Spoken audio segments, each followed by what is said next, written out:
కూటమి అధికారంలోకి రావడంతో అమరావతి ప్రాంతంలో రియల్ ఎస్టేట్ ఒక్కసారిగా పెరిగిపోయింది. 2014, 19లో ఎలాంటి భూమి అయితే అమరావతిలో వచ్చిందో ఇప్పుడు మరోసారి అమరావతి భూములకి భూమి రాబోతుందని చాలా స్పష్టంగా మనం చెప్పొచ్చు. ఎందుకంటే కూటమి అధికారులు రావడం, అమరావతి రాజధానిగా ఉంటుంది. అమరావతి నిర్మాణ పనులు ప్రారంభమవుతాయని ఎన్నికల సభల్లో చంద్రబాబు, పవన్ కళ్యాణ్, బీజేపీ నేతలు చెప్పిన నేపథ్యంలో ఇప్పుడు అమరావతికి మరోసారి భూమి రాబోతుంది. ప్రస్తుతం అమరావతి ప్రాంతంలోని తుళ్ళూరులో మనం ఉన్నాము. రియల్ ఎస్టేట్ ఏ విధంగా ఉంది, 2019 తర్వాత ఏ విధంగా పడిపోయిందో తెలుసుకుందాం. ప్రస్తుతం ఒక రియల్ ఎస్టేట్ కార్యాలయం ఉన్నాం, లోపలికి వెళ్దాం, వాళ్ళతో మాట్లాడదాం. ఏ విధంగా భూముల రేట్లు పెరుగుతున్నాయి, ఎందుకంటే 3-4 రోజులు అయింది రిజల్ట్ వచ్చి.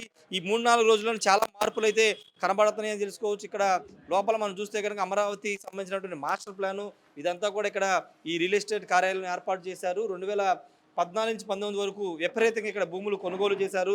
చాలా సంస్థలు కూడా ఇక్కడికి వచ్చిన నేపథ్యం మనం చూసాం. కొంతమంది ఉన్నారు, వాళ్ళతో మాట్లాడదాం. అమరావతికి సంబంధించినటువంటి రియల్ ఎస్టేట్ ఏ విధంగా ఉందో, ఏ విధమైన భూమి రాబోతుందో వాళ్ళతో మాట్లాడే ప్రయత్నం అయితే ఒకసారి చేద్దాం. ఎందుకంటే రియల్ ఎస్టేట్కి సంబంధించిన అంశంలో వాళ్ళు ఏ విధంగా స్పందిస్తారో చూద్దాం. సార్, ఎలా ఉంది అమరావతికి సంబంధించినటువంటి 2019 నుంచి 24 వరకు ఇక్కడ అసలు భూముల రేట్లు పడిపోయాయి.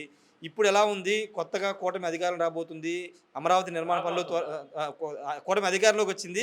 ప్రస్తుతం అమరావతి నిర్మాణ పనులు కూడా త్వరలో ప్రారంభం కాబోతున్నాయి కాబట్టి ఎలా ఉంది రియల్ ఎస్టేట్? ఇప్పుడు పర్లేదండి, బాగానే ఉంది. ఏదైతే నేను ఎలక్షన్కు ముందు జరిగిందంతా ఒక ఇదండి. ఇప్పుడు బాబు గారు వచ్చిన తర్వాత ఒక 5,000 గజానికి 5,000 కాడి నుంచి అన్ని ఊళ్ళల్లో కూడా బాగుందండి. ఆయన రావటం వల్ల మన స్టేట్ మొత్తం కూడా మా అమరావతి కలిసి చూస్తుందండి. ఇంకా బాబు గారు ఈ 5 ఏళ్ళు బాగా చేస్తారు కాబట్టి ఈయన ఈ విధంగా ముందుకెళ్ళిద్దని మేము కూడా అభిప్రాయపడుతున్నామండి.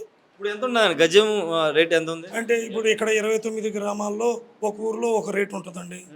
ఇది దీని ప్రకారం ఏంటంటేనండి అట్లానే నడుచుకుంటూ ముందుకు వెళ్తూ ఉంటుందండి. అది అంటే సీడ్ క్యాప్లు వచ్చే జరీబు పొలాలు, మెట్ట పొలాలను ఇప్పుడు విభజించారు. ఇప్పుడు ఆ రేట్లు అట్లాగే ఉంటాయా? జరీబు, మెట్ట విడివిడిగా విడివిడిగానే అట్లానే ఉంటాయండి.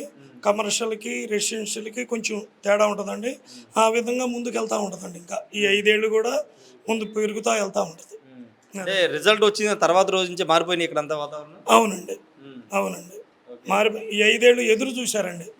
ఈ 5 ఏళ్ళు చంద్రబాబు నాయుడు గవర్నమెంట్ కోసం ఎదురు చూసామండి. మేమంతా సంతోషంగా ఉందండి, వచ్చిందండి. ఆ విధంగానే ముందుకు వెళ్తా ఉందండి. కొంతమంది ఉన్నారు, వాళ్ళతో మాట్లాడదాం. సార్, ఎలా ఉంది సార్ అమరావతి భూములకు సంబంధించినటువంటి రేట్లు కానీ ఏ విధంగా ఉంది? కూటమి అధికారంలోకి వచ్చింది, ఇప్పుడు ఎలా ఉంది? రాష్ట్ర వ్యాప్తంగా అమరావతి రాజధాని కోరుకున్నారు. దాని ప్రకారం రిజల్ట్స్ ఇచ్చారు. ఆ రిజల్ట్స్ ప్రకారమే జనం ఎదురు చూస్తున్నారు, ఈ రాజధాని ఎప్పుడు డెవలప్ అవుతుందని. ఈ రాజధానిలో చాలామంది వేల కోట్ల రూపాయలు గత 10 సంవత్సరాల క్రితం పెట్టుబడులు పెట్టిన వాళ్ళందరూ ఈ రాజధాని రావాలి, కూటమి గెలవాలి, జగన్ దిగిపోవాలని ఎదురు చూసి అత్యధిక మెజార్టీతో రాష్ట్రాన్ని కూటమికి అప్పచెప్పారు. భవిష్యత్తులో రాజధాని 5 సంవత్సరాల్లో బాగా డెవలప్ అవుతుందని ఆశిస్తున్నారు. అదేవిధంగా ఎన్డీఏలో కూడా గవర్నమెంట్లో పార్టిసిపేట్ చేసి ఈ పరిస్థితి వచ్చింది కాబట్టి ఈ రాష్ట్రానికి రాజధానికి బాగా మంచి జరిగిద్దని మేమందరం అనుకుంటున్నాం. అంటే గతంలో చాలా సంస్థలు ఇక్కడికి వచ్చాయి, శంకుస్థాపన కూడా చేశారు. విట్టు లాంటి సంస్థలు, ఎస్ఆర్ఎంలు ఇప్పటికీ కొనసాగుతున్నాయి. ఇప్పుడు అమరావతి రాజధాని పనులు తిరిగి ప్రారంభం కాబోతున్న నేపథ్యంలో ఇంకా సంస్థలు వస్తాయి అనుకుంటున్నారా? సంస్థలు తప్పనిసరిగా వస్తాయండి. ఈ 5 సంవత్సరాల్లో బాగా పురోగతి ఎవరు కూడా ఊహించిన స్థాయిలో జరిగింది. ఇది ఖచ్చితంగా ఎవరు ఊహించిన స్థాయిలో ఇక్కడ అమరావతి డెవలప్ కాబోతుందని చెప్తున్నారు. అమరావతి పనులు త్వరలో ప్రారంభం కాబోతున్నాయి. కూటమి అధికారంలోకి వచ్చిన తర్వాత రోజు నుంచి ఇక్కడ భూమి అనేది కనబడుతుంది. రేట్లు కూడా పెరుగుతూ ఉన్నాయి. చాలామంది భూములు కొనుగోలు చేయడానికి, తిరిగి భూములు కొనుగోలు చేయడానికి తరలి వస్తున్న పరిస్థితి ఉంది. తుళ్ళూరు, మందడం, వెలగపూడి ఈ ప్రాంతాలన్నింటి కూడా భూముల కొనుగోలుకు సంబంధించినటువంటి లావాదేవీలు బాగా జరుగుతున్న పరిస్థితి ఉంది. రాబోయే రోజుల్లో ఇంకా భూముల రేటు పెరిగే అవకాశం ఉంది. బయట నుంచి చాలామంది ఇక్కడ అమరావతిలో మరోసారి భూములు కొనడానికి ఆసక్తి చూపుతున్న పరిస్థితి కనబడుతుంది. Camera person ప్రసాద్తో Rayesh RTV, Thullur నుండి.